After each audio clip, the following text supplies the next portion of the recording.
So as we discussed before, we're going to practice mindful meditation today. We're going to do a 3-step process. The first step is going to involve associating in your body, becoming fully embodied. Does that make sense? Yes. The next step is going to be what most people think of when they hear the word mindfulness, more about becoming sensorially aware of things, being able to direct your attention and stay in your body. And the third step is going to be a jumping off point for other kinds of work, where you deepen the meditative state. For a lot of people, when they start meditation, it's very hard to do the more subtle daily hour-to-hour practice of getting into their bodies and really enjoying the relief that can give them. And so a lot of times I like to kickstart it with a more intense meditative experience. Okay. And so we'll start by doing some unusual things with your breathing, very different than what you would do in day-to-day, hour-to-hour mindfulness. I'm going to start with a really mild form of hyperventilation with you. And from there, we're going to do just some breathing to activate and bring your vagus nerve, the front part of your vagus nerve, on board. And then we'll go into the meditative process, okay? Okay. All right, so go ahead and start by breathing in quick and breathing out hard repeatedly until you get a little dizzy. And not any more than if your hands go numb. Once your hands go numb, stop, breathe in, hold it for a few seconds, and then breathe out slow. Okay, so here we go.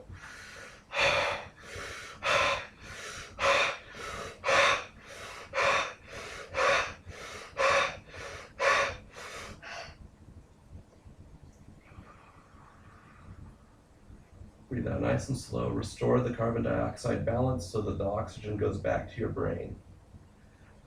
We don't want to leave your brain hypoxic.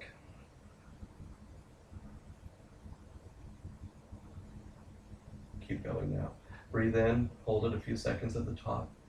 Breathe out nice and slow, and at the end of each breath, I'm going to invite you to notice any tensions in the body and just let the ones go that come into your reach. At least the ones that you don't need to keep you upright in the chair.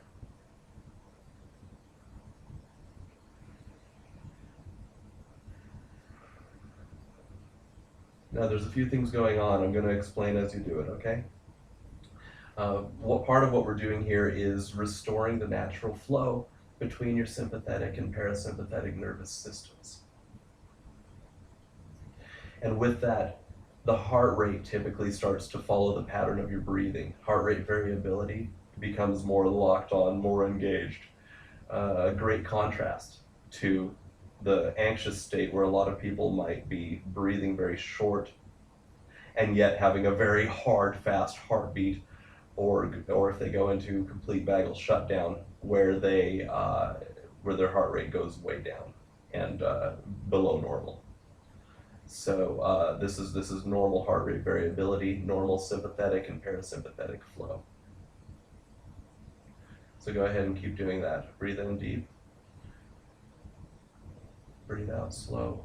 At the end of each breath, notice what's tight, let it go.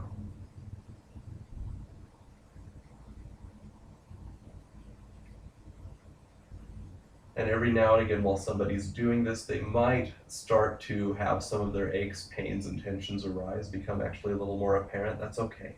If that happens, I'll invite you to just notice it, bring your awareness into it instead of running from it, as long as you can tolerate it, okay? All right.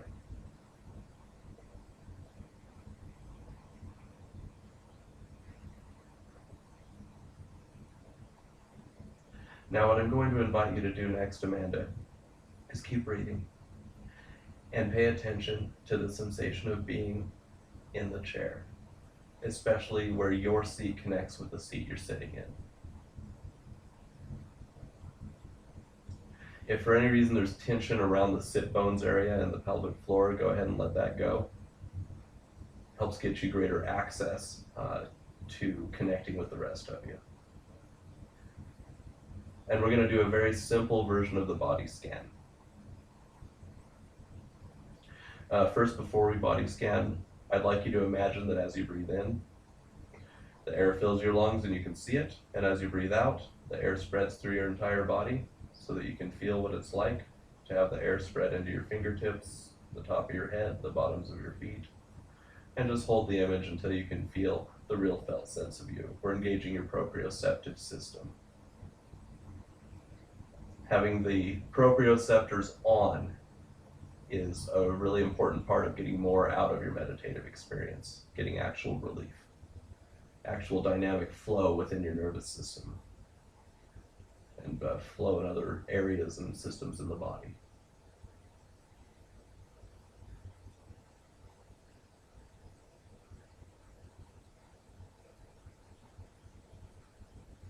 All right, now bring your awareness into your feet.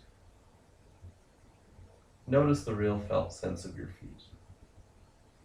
Just meander through the sensations and the muscles. In your shoes on the floor, the sensation of your feet. Keep your awareness in your feet and stretch it up into the calves so that you're feeling the feet and calves, the whole lower leg area.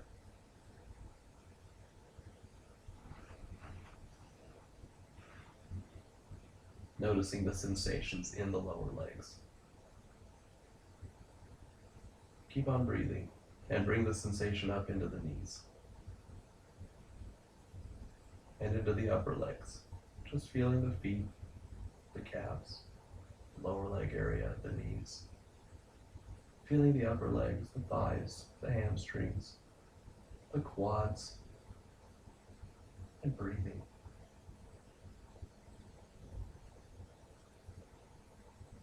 Stretch the awareness up into the pelvic region and the lower stomach and back, meandering through all the sensations. Feeling the feet, feeling the legs, feeling the pelvic area, lower stomach and lower back.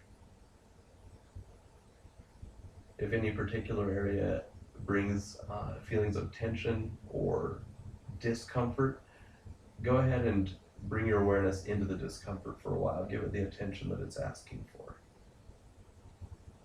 This happens a lot with people that have been doing a lot of manual labor, or sometimes if they just have stress points in the body, whether it's because of trauma, whether it's because of hard labor, because of injuries. Bringing your awareness into it helps you create space in the parts of you where the tension seems to truncate the space. Stretch the awareness up into the upper chest area, up into the upper back area. So you're feeling the feet, legs, pelvic region, lower back, upper back. That's right, shift however you feel to shift. Your body sometimes gives you little gifts, little cues on how you can shift to create more space, more openness, more flow. And a lot of people notice a change in temperature or lightness or heaviness as they do it. It's just part of the rebalancing process.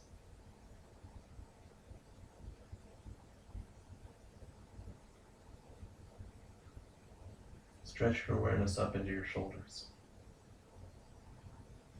and into your arms, into your hands and fingers.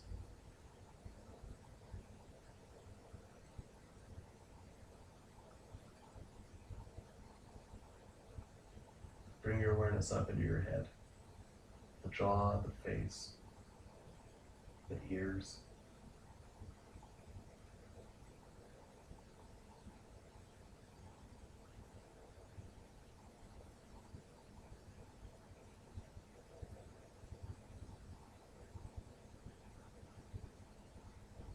Close your eyes.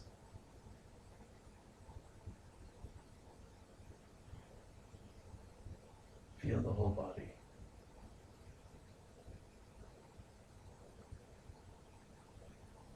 And we didn't really focus on the arms. Bring your awareness, stretch it through the shoulders, through the arms, through the hands, so they're now joined to the whole body there.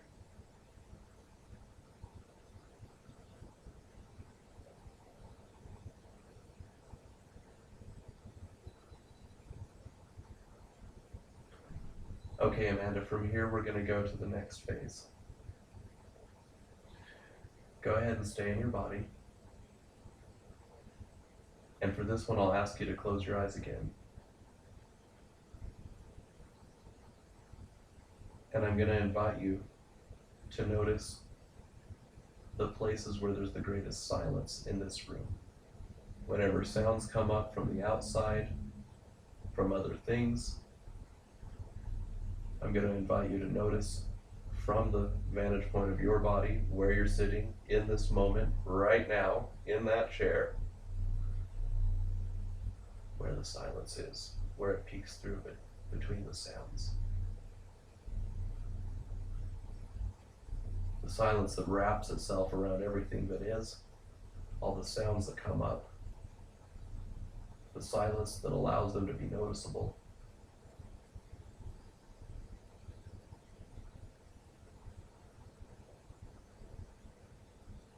The emptiness that wraps itself around things that are there.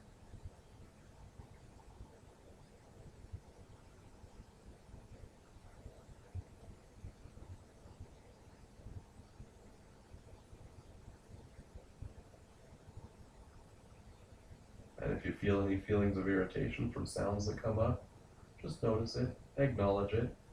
If your thoughts wander off into other places, that's okay. Just come on back.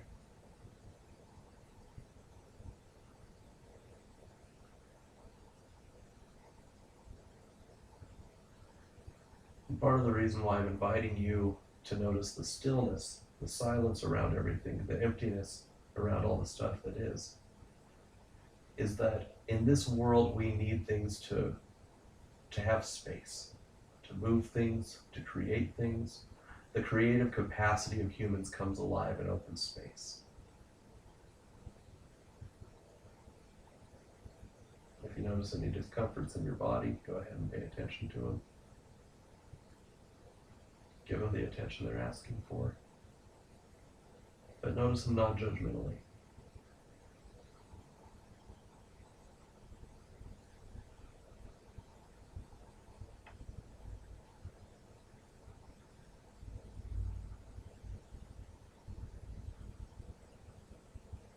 In a moment, we'll go to the next level.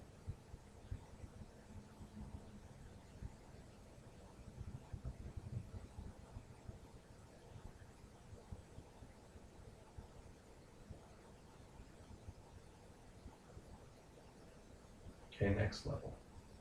Stay in the body. I've invited you to notice the empty spaces in your perceptual field, and now I'm going to invite you to notice empty spaces that are too fine for your senses to notice. But noticing them draws your senses to be experienced in a new way. Go ahead and consider the shape and the position of your body right now. And consider the scientific reality that at a subatomic level, you're mostly made of empty space. It's a little too fine in there for your senses to notice, but I'm inviting you to visualize that. Visualizing your body as almost entirely made of empty space, swirling with movement and life. Tiny bits of matter swirling in vast oceans of empty space. Part of the usefulness of that is to underscore the reality and to really feel it in a new way, that you are not a thing. You, Amanda, are a process and a power in this world, interacting with other processes and powers in this world. Things that seem so very solid and immovable and unchangeable, like our own bodies, are actually in a state of flux and movement. And often, things that seem unchangeable can and do change because of this reality. That energy focused in the right direction, at the right speed, at the right time, creates change in a dynamic, moving system. And you are such a dynamic, moving system.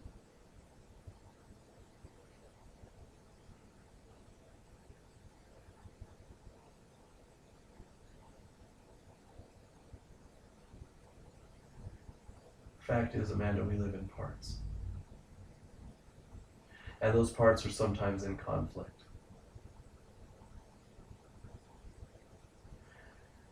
But there is a unifying whole, something that holds it all in its form, something that keeps us growing and moving and surviving, even though we do have conflicts inside. To help you experience that more in your own way, I'm going to invite you to visualize some stuff in a moment, but for now, just consider the emptiness within your body, and I'll be quiet for a few seconds here.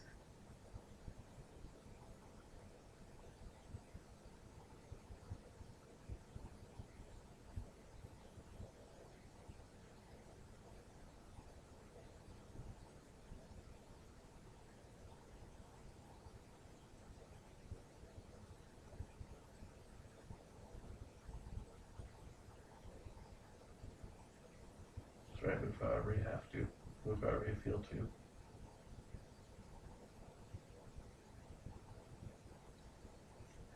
Okay, Amanda, I'm going to invite you to just find the center of you, whatever feels like the center of you, and nod your head when you've got that. Okay. In the center of you, I'd like you to just imagine there's a box in there that's closed for now. And that in that box, there's a gift from the bigger part of you that connects the other parts. You know what it is that matters to you. You know what it is that you're striving for. You know what it is that excites you. You know what it is that's your biggest headache, your difficulty. And there's a part of you that unifies the other parts, that's able to give you a gift that you can experience in your own way. So go ahead and imagine that it's there in that closed box. As soon as you can see a box in there, go ahead and nod your head. Okay. We're going to do a little restructuring to help you get a little more of what's yours. Notice the level of colorfulness of the box, the brightness or the darkness, and then make it more bright and rich in color, and then make it more dark and mysterious. Get the level of colorfulness just right so that the box is as interesting and compelling an image to you as possible. And as soon as the box is as interesting as possible, go ahead and nod your head. Very good. Size. Notice the size of the box. Make it bigger, and then make it smaller and more dense. Get the sizing just right so that the box is the right size, so that it's as interesting as possible, and then nod your head. Okay, for this next one, we'll partner with the subcortical regions of your brain. I want you to, without making it happen or forcing it to happen or to stop it from happening, I want you to become very aware of the temperature of what's in the box. And as you become very aware of the temperature of what's in the box, without forcing it to happen, nod your head. Okay. Now, the same way as with the temperature, I'm going to invite you to imagine a sound coming from the box and let it just come to your awareness. For some people, it can be a vibrational hum. For other people, it can be a really clear silence. And sometimes it's just some unexpected thing, but just go ahead and let a sound arise from the box. And as soon as you've become aware of it, nod your head. Okay, very good. On the count of 3, I'm going to invite you to let the box come open at its own speed and to experience what you're going to experience. 1, getting ready for it to open. 2, getting ready. And 3, let the box open. Notice what happens and what you feel to do. Just follow that.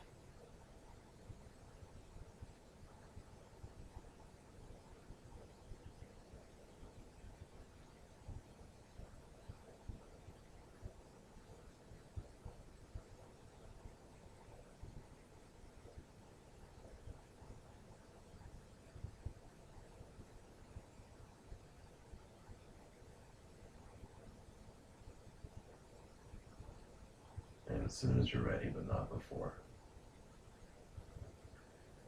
go ahead and come to a more outer directed awareness and let me know which parts of that experience you're comfortable talking about.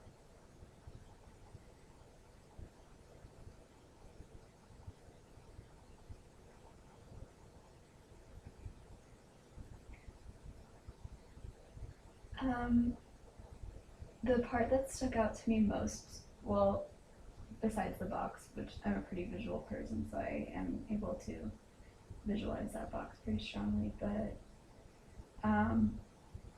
was when you mentioned that the body is mostly made out of empty space, and I almost started feeling myself smaller, but my consciousness big. Like, kind of, it almost felt like my consciousness was very wide and my body was very narrow. Mm. Yeah, interesting.